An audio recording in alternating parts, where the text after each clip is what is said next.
Well, welcome back to another video. We've had a couple of beautiful weeks, the last couple of weeks of weather, and we know that winter's not far away. So this morning, me and Tracy nipped out and we started stocking up for the winter ahead. So our main source of fuel here on the smallholding is oil, kerosene, which runs our Aga and our central heating. So once we put the Aga back on, that'll heat up the kitchen, but that's all it mainly does really, does the cooking and the heating in the kitchen. And our other central heating isn't really great, so our main source of heat for the rest of the house is wood and coal. Now, when we first moved in, a bag of coal was £6.50, which has shot up to £13.50. So we nipped out this morning and picked up 4 bags. It's just this smokeless briquettes that we use. But we're mainly this year, we're just going to be using this on a night to keep the fires on overnight. But mainly we're just going to be burning wood. Now last year, we took down a big ash tree in the garden, which we worked out should have given us about 3 or 4 years worth of logs to burn. So hopefully, touch wood, that's going to be what we're burning the most of this year. We also picked up an extra full gas bottle for our outdoor cooking because we have the 4 gas burner in there and the griddle, which we will still be using into winter, hopefully, so it depends how cold it gets, but that'll be mainly where a lot of the cooking's done out there as well. So we just picked up one of them, picked up 4 bags of coal. We might get maybe another 4 or 6 bags of coal, and that hopefully will see us right through the winter.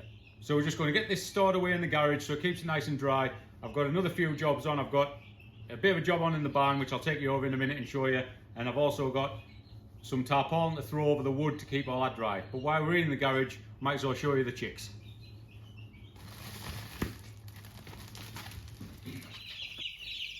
So we've had these 2 weeks now, these chicks. I don't know if you watched the last video, but if you go back you can tell the size difference. They grew a hell of a lot in 2 weeks. This is one of the Welsomer ones. We got 12 Welsomers and 12 Rhode Island Reds. So they've already been through a 5 kilo bag of crumb, and we've just bought another 20 kilo bag there. So we'll keep an eye on like how much they're eating and how much it takes to get them up to laying age or eating age, whichever ones we're going to do with. Like I said about the weather, it was really warm in here last week, so we just raised this up about a foot. Well, not even a foot, maybe half a foot. But I'm not going to raise it up any more now because the weather is dropping a little bit on the night time. So I'm going to leave it about that height for another week, and then I'll probably raise it up another 6 inches or something like that, just so they get a bit more hardy, a bit more feathers, because eventually they will be going over in the barn, which I'll go over there now and see what we're on with.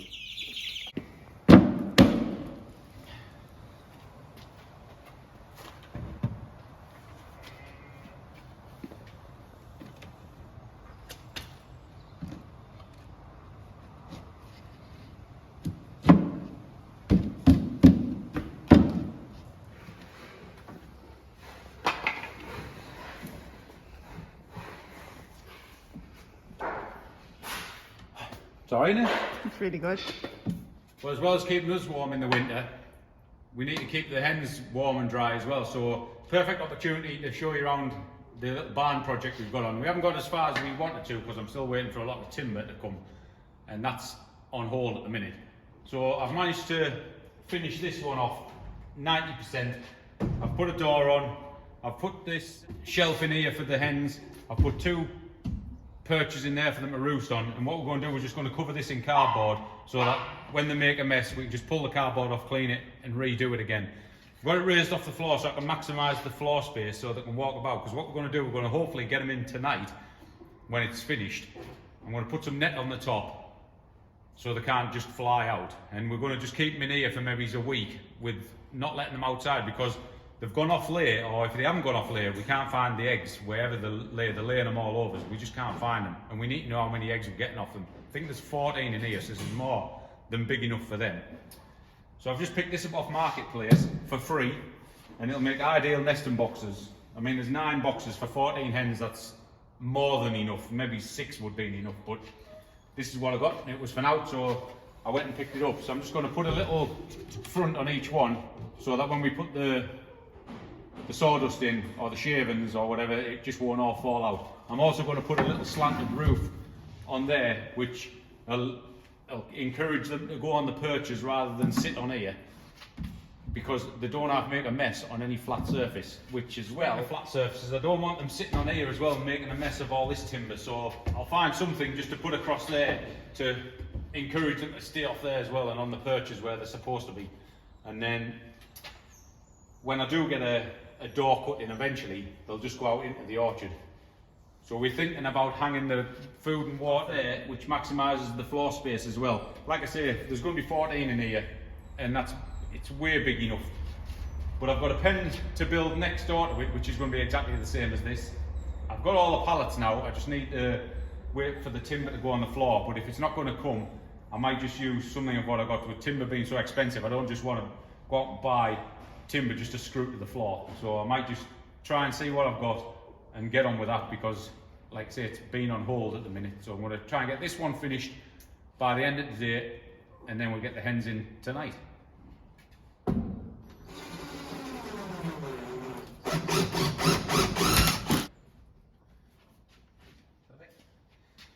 Right.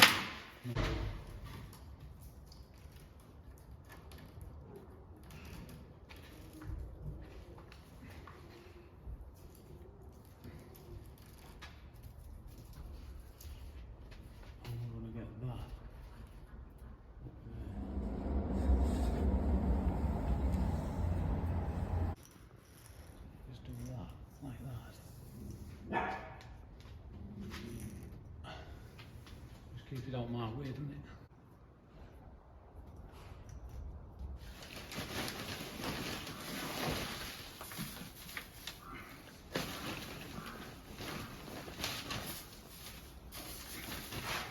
Right, put it on the floor.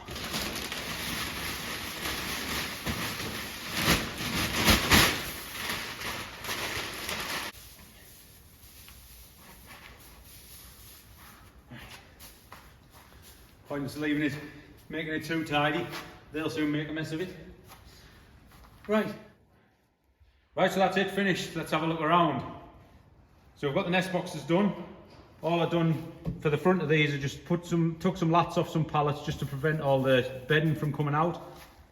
I just put a sloped roof on to stop them perching on there on a night, and filled the siding so they can't get in there. Also done the same for this back piece of wood to stop them perching on there, which should drive them off the perches. Also underneath the perches, we've hung the feeder, which we haven't got any food in it yet. We'll go and get some pellets in a minute and put them in. And the water, which has got apple cider vinegar in, which helps with the immune system. Also, we've got a net on the roof, which was a bit of a nightmare to put on, but we finally got it done. So we've just screwed a few screws in around the edges to hook the net on. And in the middle, just tied a bit of string to a piece of wood and hooked it around that top beam up there, just to give it a bit more height for us coming in and out. So the other thing we're going to do, before we get the chickens in, well, I've already done that actually, is this is diatomaceous earth. It's like a natural preventative of red mite. So this is what it looks like. This is food grade, so you can actually put this in the food as well and they can eat it. But we're also going to put it in the beds. I've already rubbed the perches down with it, because the red mite can get in all over the place. So just as the chickens might have it when they come in. So what we're going to do when we catch them, we're going to give them a good dusting of this into the feathers and everything.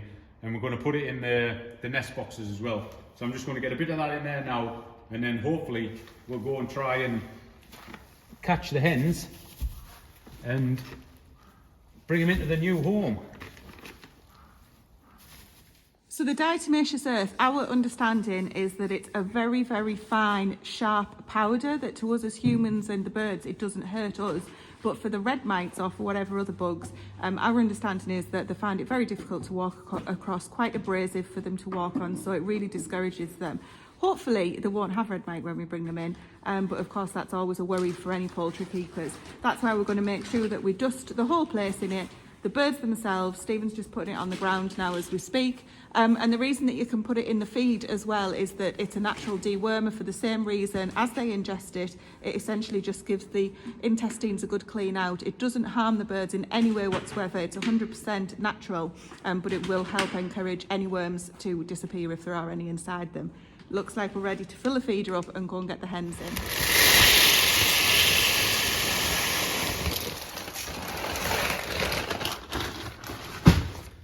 going to put a handful of this in with the pellets and just give it a good mix round.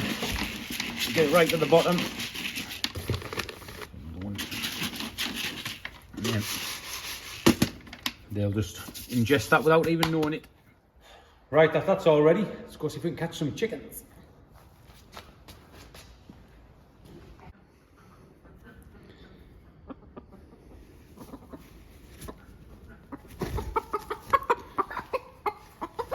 Right, well, we've caught 8 and they look pretty clean. So all we're going to do, just as a preventative, is just get a bit of diatomaceous earth and just rub it in the feathers, and then we'll just let them go. And hopefully they'll be happy.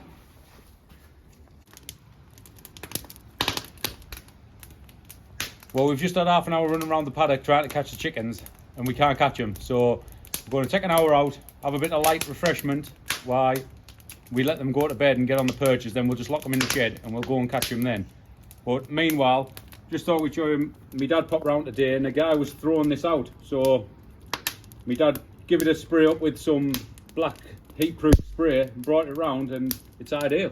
So one man's trash is another man's treasure. So we'll give it half an hour here and then we'll go try and catch them again.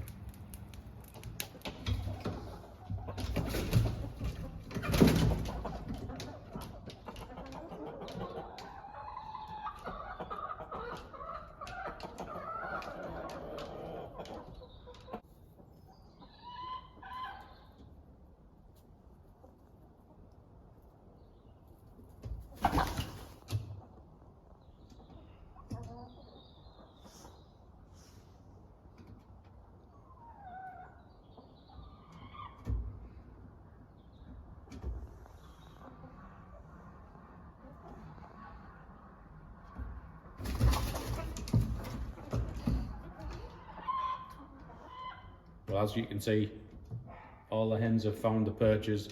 They all seem pretty happy. We've just got the one cockerel in here. You can see him, he's not as comfortable as the rest, but I think he's just making sure all his girls are in a row. So unfortunately, I think as well, why the girls aren't laying as much is he's been a bit aggressive towards them. So I'm afraid his days are numbered here.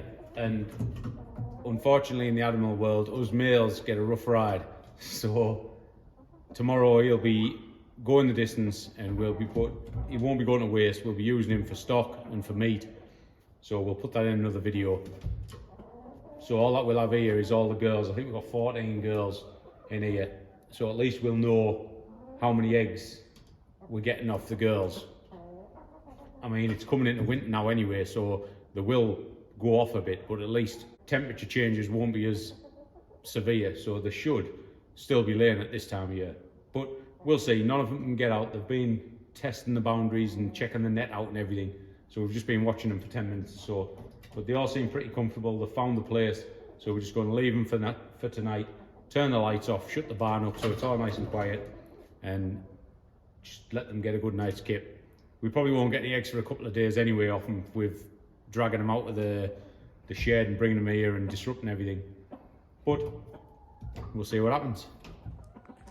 Early the next morning, as you can tell, I'm going to go and check on the hens.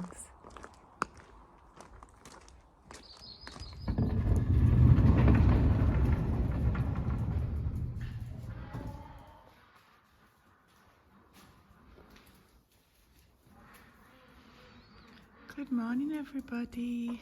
Wow, that's why it's going. No, not you, Rodney. So this is why Stephen wants to put cardboard on.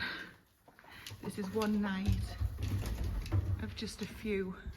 Well, it's all the hens that will be in here. We won't be putting any more in with them. But it just shows you how much mess they make. Now, being a gardener, well, first of all, any eggs? No eggs, okay. Excuse my morning eyes. They're watering like mad. What I said would be nice and easy now that we're in the barn with the hens is collecting the chicken muck. Obviously, being a gardener, free chicken poo. Fantastic. Who doesn't get excited about free chicken poo? Need to figure out the best way to do that. I'm thinking of just getting a flexi tub, keeping it outside, and when we scrape this off, I'm just putting it straight into the flexi tub.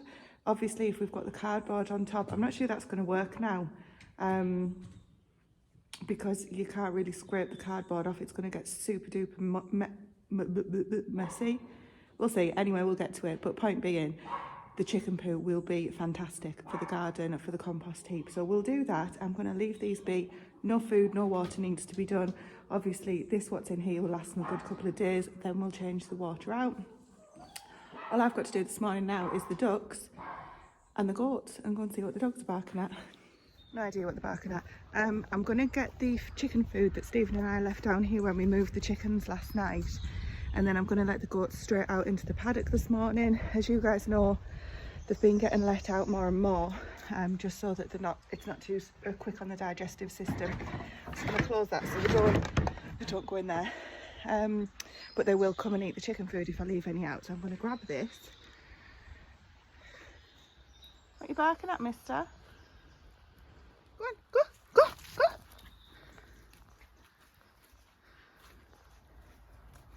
Interrupted by a screeching buster. I'm going to check the horses as well because I can only see Lydia. So I'm going to let those goats out into the paddock. They can hear me.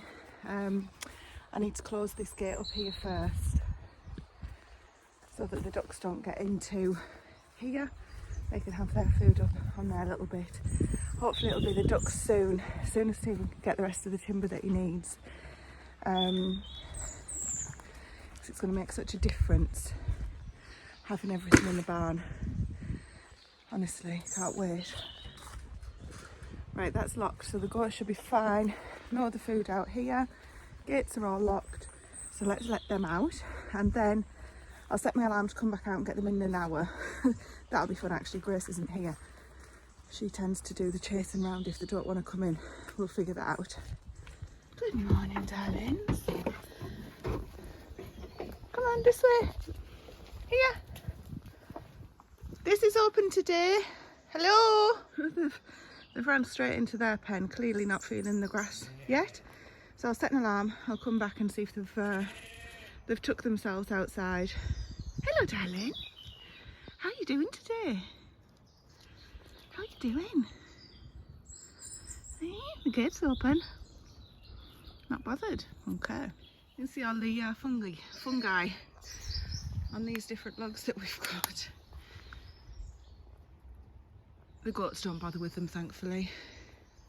The other thing we've got in here, quite a few conker trees on the property. And I was looking at the different things that you can do with conkers. There's not masses of them this year, actually. It's typical, isn't it? As soon as I decide to use them, there's not masses of them. These are hazelnuts, but we never get to them before the squirrels. And over here, just above Apple's head, this is the tree that they like to try and get the leaves off. This has got more conkers on it this year. Not ready yet, of course. But I will try and do something with them, I think, this year. I've never done that before, so it'd be a good experiment. If I go out this gate, they might realise that they can come out and that it's open.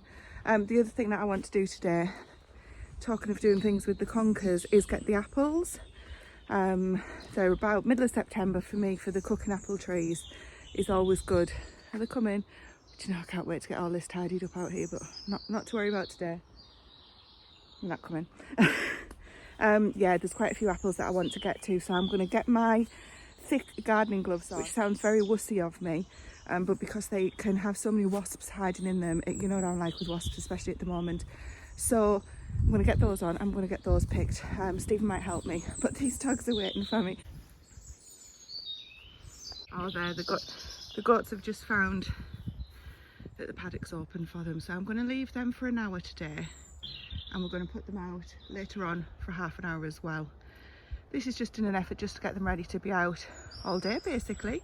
This is going to be their new paddock. Now the chickens have gone, this is the goats' domain. 2 eggs off the duck today, so I think I might do some sausage and egg buns later. That's another thing, actually. I want to start making my own buns again. We might do that next weekend. So next weekend, Stephen is at work on the Saturday. It's going to be a foraging Saturday for us, for you and me. I'm going to go and get, excuse me, I'm going to go and get some more apples, wild apples, so it's not just ours. I've seen some wild ones as well that nobody ever picks. And in addition to that, see if there's any more brambles, the elderberries, etc, etc. So that's next weekend anyway.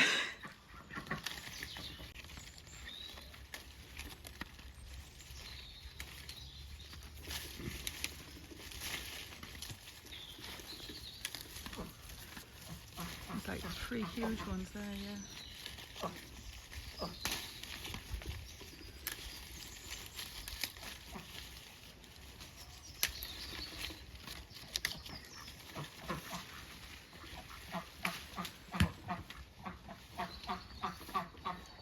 I think that'll do. Barely looks like we've touched it. Look at all those up there.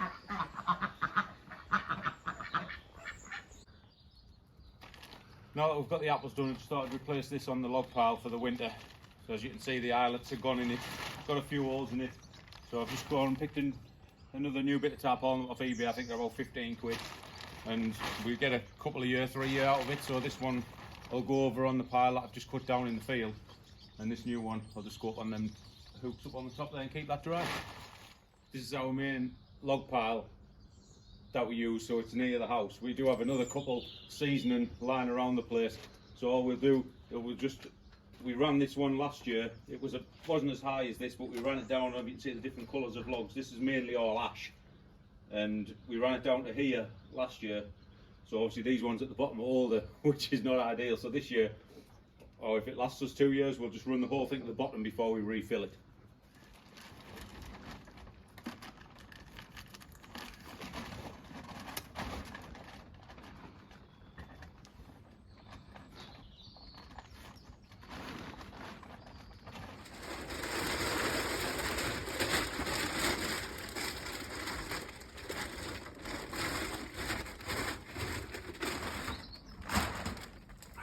Perfect.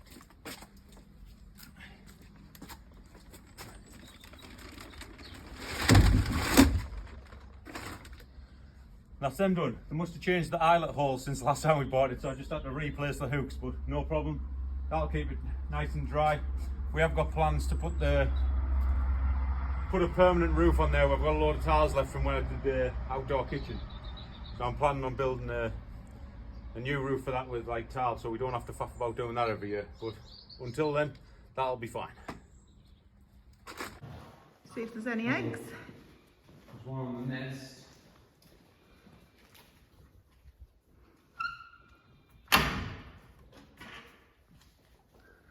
Oh. Just one egg. So look. Yay! Oh, they've clearly been in them then. Yeah. Oh! Behind you. Oh, egg on the floor. Do you know, I think they're the two that have been laid in the hay. Look at the colours of them. Anywho, let them settle in for another couple of days. See what we get.